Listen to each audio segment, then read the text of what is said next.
ನಮಸ್ಕಾರ. ಆಡಳಿತ ಪಕ್ಷದ ಈ ನಡೆಯ ಮರ್ಮವೇನು? ಪ್ರತಿಪಕ್ಷ ಕೊಟ್ಟ ಕೌಂಟರ್ ಅರ್ಥವೇನು? ಪವರ್ ಕಾರಿಡಾರ್ನಲ್ಲಿ ನಿಜವಾಗಿ ನಡೆದದ್ದೇನು? ಪ್ರಮುಖ ವಿದ್ಯಮಾನಗಳ ಸಮಗ್ರ ವಿಶ್ಲೇಷಣೆ ಇದು ರಾಜಕೀಯ ಎಳೆಯಾಗಿ. ನಾನು ಸ್ಮಿತಾ ರಂಗನಾಥ್. ಕರ್ನಾಟಕ ರಾಜ್ಯದ ಇತಿಹಾಸದಲ್ಲಿ ಮಾಸ್ ಲೀಡರ್ಗಳನ್ನ ಪಟ್ಟದಿಂದ ಕೆಳಗಿಳಿಸಿದ ಪಕ್ಷ ಮುಂದಿನ ಚುನಾವಣೆಯಲ್ಲಿ ಮತ್ತೆ ಅಧಿಕಾರಕ್ಕೆ ಬಂದಿಲ್ಲ. ಈ ಮಾತು ಈಗ ಯಾಕೆ ಅಂದ್ರೆ, ಮುಖ್ಯಮಂತ್ರಿ ಡಿ.ಕೆ. ಶಿವಕುಮಾರ್ ಅವರು ನಡೀತಾ ಇರುವ ಹಾದಿ ಹಾಗೆ ಮುಂದೆ ಏನಾಗಬಹುದು ಅಂತ ಕಾಂಗ್ರೆಸ್ ಪಕ್ಷದ ಮಾಜಿ ಸಚಿವ ಹಾಗೂ ಹಿರಿಯ ಶಾಸಕರೇ ಒಬ್ಬರು ಮಾಡಿರುವ ವ್ಯಾಖ್ಯಾನ. ಈ ವ್ಯಾಖ್ಯಾನವನ್ನ ಅವರು ಸುಮ್ಮನೆ ಮಾಡಿಲ್ಲ, ಬದಲಾಗಿ ಇತಿಹಾಸದ ಸಾಕ್ಷ್ಯಗಳನ್ನ ಮುಂದಿಟ್ಟು ಮಾತನಾಡಿದ್ದಾರೆ. ಹಾಗಾದ್ರೆ ಏನದು ವ್ಯಾಖ್ಯಾನ? ಯಾವ್ದ್ಯಾವುದು ಇತಿಹಾಸದ ಸಾಕ್ಷ್ಯ? ಇತಿಹಾಸದ ಸಾಕ್ಷ್ಯಕ್ಕೂ ಈಗಿನ ಸಂದರ್ಭ ಸನ್ನಿವೇಶಕ್ಕೂ ಸಂಬಂಧ ಇದೆಯಾ? ಇಷ್ಟಕ್ಕೂ ಈ ವ್ಯಾಖ್ಯಾನ ಮಾಡಿದವರಾದ್ರೂ ಯಾರು? ಎಲ್ಲವನ್ನ ನೋಡೋಣ ಎಳೆಯಾಗಿ. ಒಂದು ನಮ್ಮ ಇತಿಹಾಸ ನೋಡ್ಕೊಳ್ಳಪ್ಪ. ಯಾವ್ಯಾವ ಪಕ್ಷದ ಸರ್ಕಾರಗಳು ಬದಲಾವಣೆ ಮಾಡಿದ ನಾಯಕತ್ವನ ಅವೆಲ್ಲ ಮುಂದಿನ ಚುನಾವಣೆ ನೆಲಕ್ಕೆ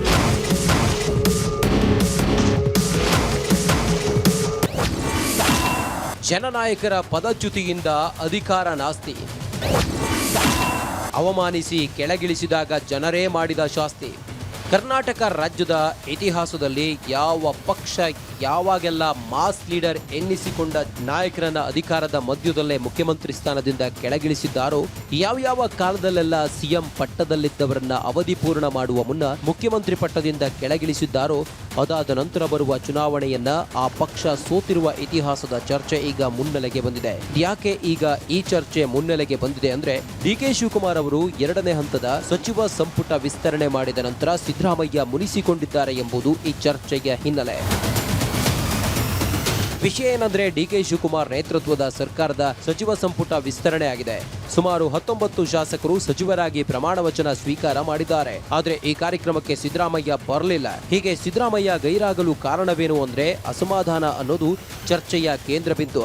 ವಿಸ್ತರಣೆ ವೇಳೆ ಸಿದ್ದರಾಮಯ್ಯನವರು ಬಯಸಿದವರಿಗೆಲ್ಲರಿಗೂ ಸಚಿವ ಸ್ಥಾನ ಸಿಗಲಿಲ್ಲ ಅನ್ನೋದು ಅವರ ಅಸಮಾಧಾನಕ್ಕೆ ಕಾರಣವಾಗಿತ್ತು.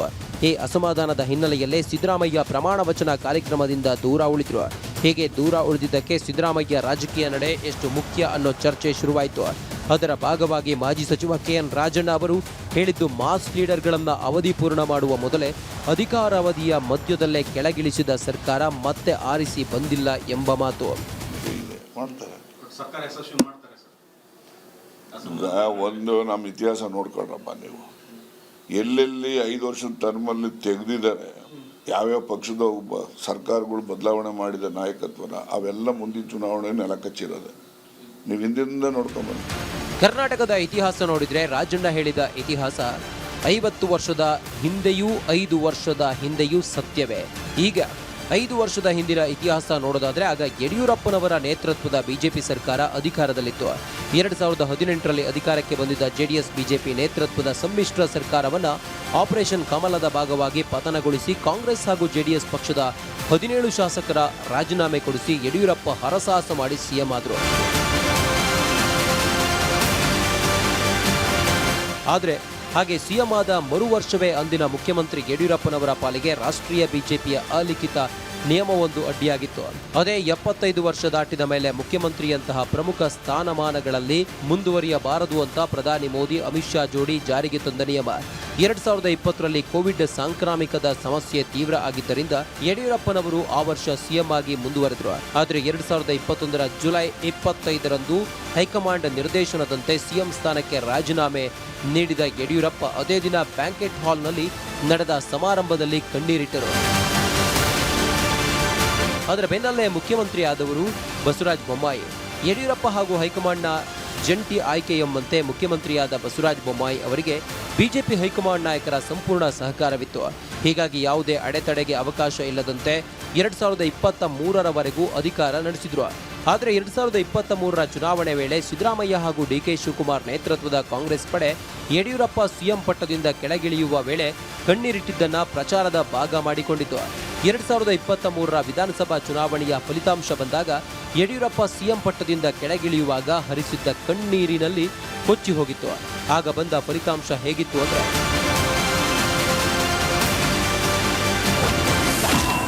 2023 ವಿಧಾನಸಭಾ ಚುನಾವಣೆ ಫಲಿತಾಂಶ. 2023ರ ವಿಧಾನಸಭಾ ಚುನಾವಣೆಯಲ್ಲಿ ಕಾಂಗ್ರೆಸ್ 135 ಸ್ಥಾನ ಗೆದ್ರೆ ಬಿಜೆಪಿ ಕೇವಲ 66 ಸ್ಥಾನಕ್ಕೆ ತೃಪ್ತಿ ಪಡಬೇಕಾಯಿತು. ಇನ್ನು ಜೆಡಿಎಸ್ ಕೇವಲ 19 ಸ್ಥಾನಕ್ಕೆ ಕುಸಿದ್ರೆ ಪಕ್ಷೇತರರು 4 ಮಂದಿ ಗೆಲುವು ಸಾಧಿಸಿದ್ರು. ಆಗ ಬಂದ ವಿಶ್ಲೇಷಣೆಗೆ ಅಂದ್ರೆ 2018ರಲ್ಲಿ ಯಡಿಯೂರಪ್ಪ ನೇತೃತ್ವದಲ್ಲಿ 104 ಸ್ಥಾನ ಗೆದ್ದಿದ್ದ ಬಿಜೆಪಿ 66 ಸ್ಥಾನಕ್ಕೆ ಕುಸಿಯಲು ಕಾರಣವೇ ಯಡಿಯೂರಪ್ಪನವರನ್ನ ಸಿಎಂ ಸ್ಥಾನದಿಂದ ಕೆಳಗಿಳಿಸಿದ್ದು ಎಂಬ ವಿಶ್ಲೇಷಣೆಗಳು ಇದೇ ಹಿನ್ನೆಲೆಯಲ್ಲಿ ಇಂದಿಗೂ ಕೇಳಿಬರುತ್ತಿವೆ.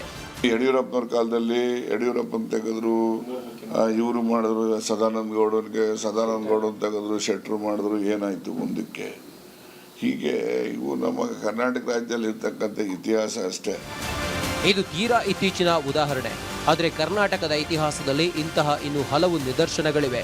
ದೇವರಾಜ್ ಅರಸುರನ್ನ ಸಿಎಂ ಸ್ಥಾನದಿಂದ ಕೆಳಗಿಳಿಸಿದ್ದು ವೀರೇಂದ್ರ ಪಾಟೀಲ್ರ ಪದಚ್ಯುತಿ ವೇಳೆ ಆದ ಅವಮಾನ, ಬಂಗಾರಪ್ಪನವರ ಸಂಘರ್ಷಮಯ ನಿರ್ಗಮನ, ಹೀಗೆ ಮಾಸ್ ಲೀಡರ್ ಎನ್ನಿಸಿಕೊಂಡವರನ್ನ ಅವಧಿ ಪೂರ್ಣಗೊಳ್ಳುವ ಮೊದಲೇ ಸಿಎಂ ಪಟ್ಟದಿಂದ ಕೆಳಗಿಳಿಸಿದ ರಾಜಕೀಯ ಇತಿಹಾಸ ಈ ಎಳೆ ರಾಜಕೀಯದ ಮುಂದಿನ ಎಳೆ.